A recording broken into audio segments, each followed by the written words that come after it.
Hi everybody, welcome back to the channel. Today we're going to do a video on the Harley. We are looking to take off the back wheel and have a new tyre put on.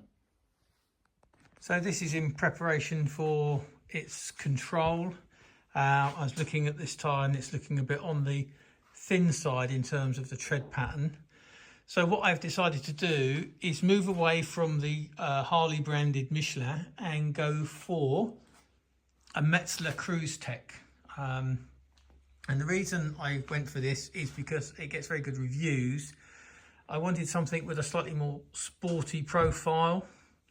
I do find that the standard tyres, they catch the snakes on the road a little bit, so I'm going to go for an upgrade. So I'm going to start with the rear tyre, get that back wheel off, and then move to the front one. I thought what I'd better do also is support the bike from underneath. A piece of wood here between the jack and the frame just to take the weight. Undo the rear shock, gives me access to the brake caliper, and I can also get off that number plate hanger. I also thought it would only be right to tell you what I've been up to in the last couple of months, as I haven't been posting for a while. Well, it's one of those situations where somebody offered me a second-hand metal garage, which I snapped up, only then to realise how much more effort had to go into preparing the ground before we could actually put the thing up. Anyway, the good news is it's up and it's cleared a lot of room out of the main garage now. I just need a little persuasion to get the spindle out, so a piece of copper plumbing pipe, and I'll gently push that out. There's the spindle, all greasy. Going to clean that up and put some copper slip on that. Okay, we're ready to take that wheel out now. I've just got to jack the bike up a little bit more just to give it some clearance on the rear mudguard. And it should just be a question of rolling out that back wheel. Here we go. Got it. And we're back quicker than I thought. Guy did it for us while I waited, which was cool. Turns out he has a Ducati V4 Street Fighter, so he was into his bikes, which was just as well, because this apparently was quite a tyre to put on, being reinforced. It tested his machine to the limit apparently. Anyway, we're going to clean a few bits up. The spindle here and the spacer, going to grease them up and put the whole thing back together.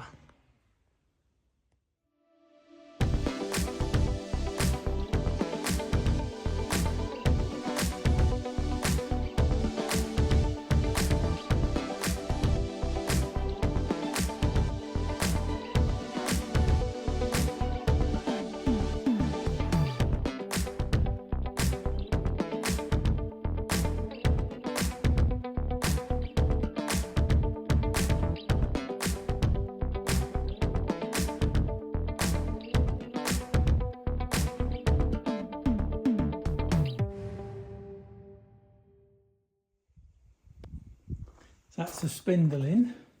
Wasn't too bad. You can see I got in the way of you a little bit there.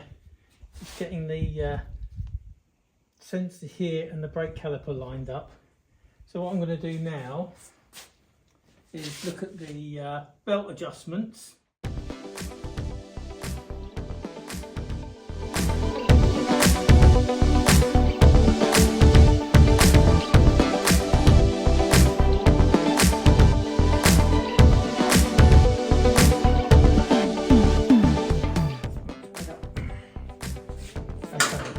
Final measurement on these.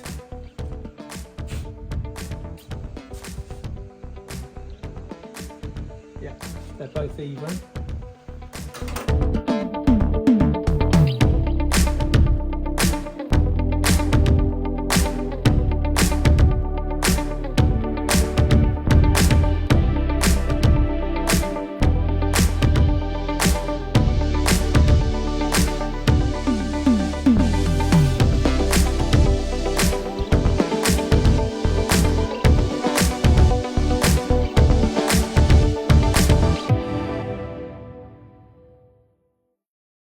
Well, that's it. It seems still to be on.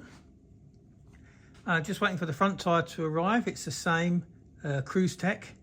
and I'll whip that down to the garage, get that put on, hopefully in a day or so. And in the meantime, I'll give it a little run, make sure it's good. And we're back with the front wheel already done.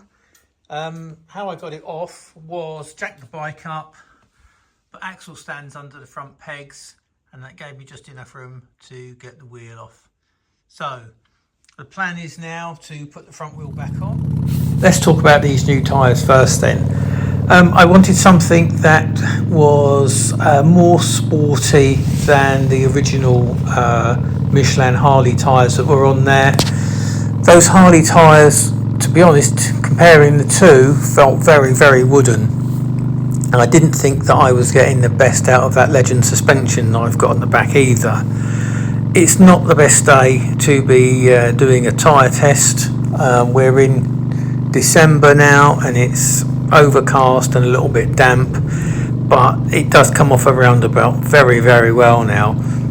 I did have a little bit of a lack of confidence in the rear end on this bike. It would always take me a few miles to settle into it. I always sort of imagined there was something twitching there at the back. The other thing that I noticed with this bike particularly as well is that it did used to catch those snakes on the road, you know, those repairs. But now, just round this roundabout, I'm much more confident in giving it a little bit more throttle on the way out. The other thing we've got to talk about is its MOT, its control. I took the bike down for its control as late in the year as possible because the control will last for 3 years, and at the moment, as I record this at the end of 2024, they were not going to fail a bike on noise emissions or exhaust emissions. We had a buy on that for the time being. I took the bike down for its test. It passed on everything except for noise and emissions. The tester said to me that probably the best thing to do would be to put a standard exhaust system on there. So I've bought one from eBay. Luckily I found this one. It was a brand new system off of a bike that was off for a custom makeover.